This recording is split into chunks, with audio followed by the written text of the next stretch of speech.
Since 1963, Mercy High School, the largest all-girls Catholic high school in Connecticut, has been the cornerstone of Catholic education in Middletown, Connecticut.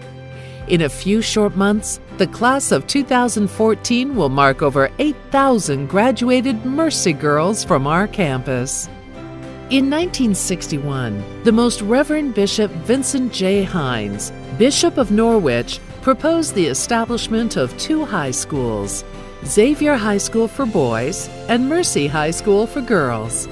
After launching a successful capital campaign involving 17 parishes to raise the $4 million to construct and equip both schools, Mercy High School was built and dedicated on September 11, 1965.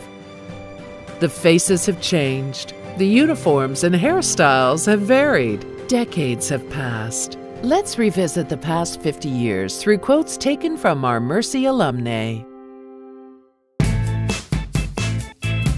When Mercy High School's doors first opened in September 1963, it was not at 1740 Randolph Road, but a mile down the road at Xavier High School.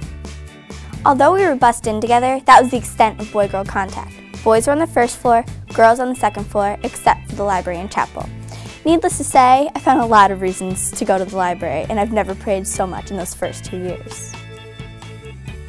In September 1965, Mercy High School opened its doors to us women who were eager to learn, grow, and lead to our best ability. Father Kane was our first principal, followed by Father McGrath, Sister Mary McCarthy, and our current principal, Mrs. Bullock. This was our first uniform, 100% wool and very warm. This was worn by the entire school from 1963 to 1975. Back in the 60s, it was not commonplace for leadership roles to be filled by women. Prior to Mercy, in schools, girls often deferred to boys. They worried about appearing to be too smart in class. They worried about maintaining a perfect appearance all day. Mercy relieved us of these pressures. We learned there wasn't anything we couldn't do. The late 1960s was a time of turmoil for our country. However, Mercy was a consistent environment for learning and enjoying new friends. Miss Marr, our gym teacher and softball coach, was a favorite amongst the students and still is to this day. The other day, someone said to me that my parents must have been rich to send me to a Catholic school. When I told that to my mother, she laughed and said the tuition was only $250.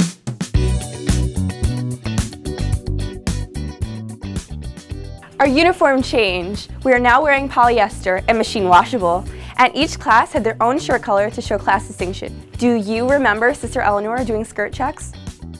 Brother Houlihan and Myark began in the early 70s and continues today bigger than ever. Mr. Bricky came to our school in the late 70s and was the man. There were not a lot of lay teachers at that time and very few were men. Mr. Bricky is still here, now as vice principal. During Father McGrath's morning announcement, when the weather was cloudy, we were told we would have to make our own sunshine. Back in the 1980s, Sister Eleanor was always there. I remember watching Sister Eleanor hang out of the window at the end of the school day, taking down license plate numbers of the Xavier boys that would pick up their girlfriends. Really? One day she yelled at me for making out with my boyfriend in a green pickup truck. I told her it couldn't have been me. I was making out with my boyfriend in a burgundy Cutlass Supreme. How many of you took driver's ed with Sister Eleanor? She used to have to stand on a step stool to teach us the mechanics of a car. Did you know that you can check your carburetor by putting a stick in a butterfly valve to see if it opens and closes? Walkathon, cake auction, those were fundraisers. Who knew? They were so much fun. We just wanted to raise more money than Xavier and be around the boys all day. We had lots of collaborative experiences with Xavier, from walkathon, the musical, intramurals, and other volunteering activities. Sister Mary and Brother Larry were the ultimate team. The boys were always in our midst. Seriously? Could it be any better? Mercy now has a concert band, jazz band, and now a string ensemble along with an award-winning correlations and show choir. Look what Mr. Link has done for us. Since the opening of Mercy in 1965, the floor, to this day, is where we love to sit and do our homework or just to talk. How many of you remember not being able to go past the chapel into the convent? Well, now it's a home to our guidance wing, art and computer labs, tech tigers, alumni office, and home and school.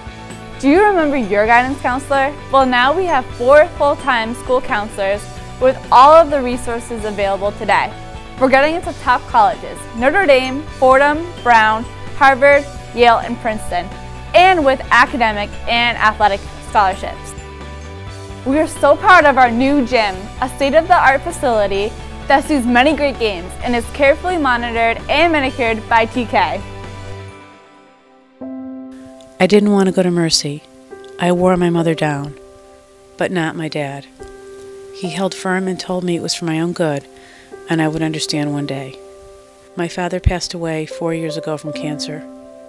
I was struggling and thinking of him one day when a package arrived with a beautiful prayer shawl made by a Mercy student.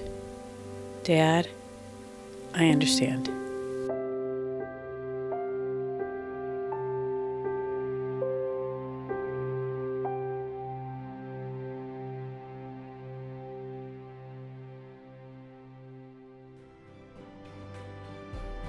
Mercy High School has flourished as an institution of strong academics, spirituality, and community because of the support it's received from the diocese, faculty, staff, family, friends, students, and alumni of Mercy High School.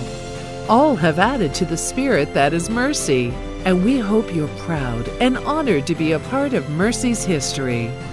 In celebrating the 50th anniversary of Mercy High School, we're truly cherishing the past and embracing the future.